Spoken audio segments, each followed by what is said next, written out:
Hello guys, আমি Trisha, welcome to my channel. So guys, সবাই কেমন আছো? আশা করছি সকলেই ভালো আছো।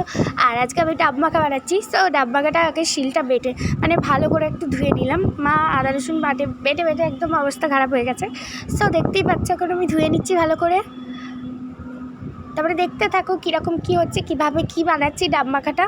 তোমরাও ট্রাই করে বলো কমেন্ট বক্সে আর কেমন লাগলো না লাগলো। সো এখন দেখতে থাকো গাইস। আমার এখন সিল ধোয়া কমপ্লিট হয়ে গেছে। আমি ডাবগুলো নিয়ে নিচ্ছি একটা করে।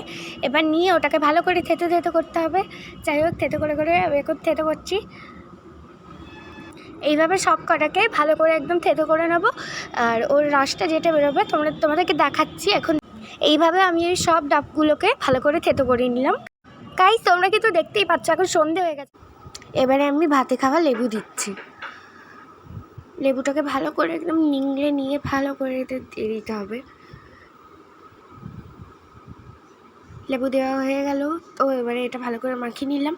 তারপরে এবারে আমি তেঁতুলটাকে, আমার হাতটা তো ঢুকছিল না, তাই চামচটা ইউজ করছিলাম। ওই চামচ আনতে ভুলে গেছিলাম, তাই আমি টনিকে বললাম যে তেঁতুলটা বার করে দে ডিপে থেকে। যাই হোক, বার করে দিল। ও ছোট ছোট হাত দিয়ে কি সুন্দর মাখিয়ে দিচ্ছে দেখো গাইস। তারপরে আমি আবার ওকে বললাম থাক, আমি করে নিচ্ছি। তারপরে করলাম, আমি ভালো করে মাখিয়ে নিলাম। দেখতেই পাচ্ছ কি সুন্দর একটা দেখতে লাগছে।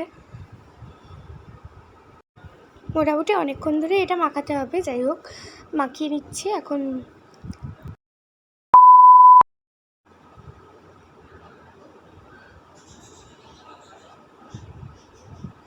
দেখতেই পাচ্ছ গাইস, এখন মাখাতে কীরকম একটু রস বেরিয়ে আসছে।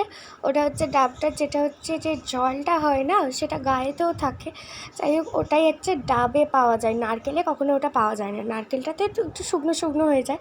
আর এটা আরেকটু তেঁতুল নিয়ে নিলাম আমি। আর ওরা মুখটা এঁটেও দিচ্ছে। যাই হোক, তারপরে ওটা নিয়ে চলেও গেল। তারপরে আমি এটা করছি। তারপরে ওদেরকে পাঠালাম আমি এর জন্য লেবু পাতা হলে একটা ভালো ফ্লেভার আসে। ওই লেবু পাতাটার জন্য ওদেরকে পাঠিয়ে দিয়েছি লেবু আনতে। তারপরে অবশেষে দেখতেই পাচ্ছ কীরকম জলটা বেরোচ্ছে। খেতে নিশ্চয়ই দারুণ হবে। আমি প্রথমবার এটা ট্রাই করছি, আমি কোনোদিনও খাইনি এর আগে। আর এটা বানাইও নি কোনোদিনও, এটা জানিই না আমাদের এখানে।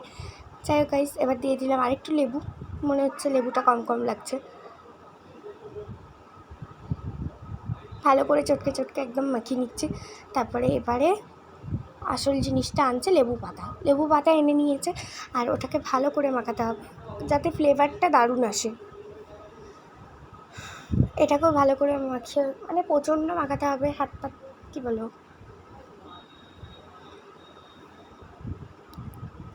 তারপরে গাইস এখন ভালো করে মাখিয়ে নিচ্ছি। তারপরে আমরা সবাই মিলে খাবো, তখন দেখবে কেমন লাগবে। তোমাকে দেখি খেয়ে নেবো। সো গাইস, তোমরা দেখতেই পাচ্ছ আমি কি সুন্দর তৈরি করে নিয়েছি। আর এটা একটা ভিডিও করে নিলাম। আর তোমরা কমেন্ট বক্সে জানিয়ে দিও যে কেমন লাগলো ভিডিওটা আজকে। আর এরা কিন্তু খেয়ে বলেই দিয়েছে দারুণ হয়েছে।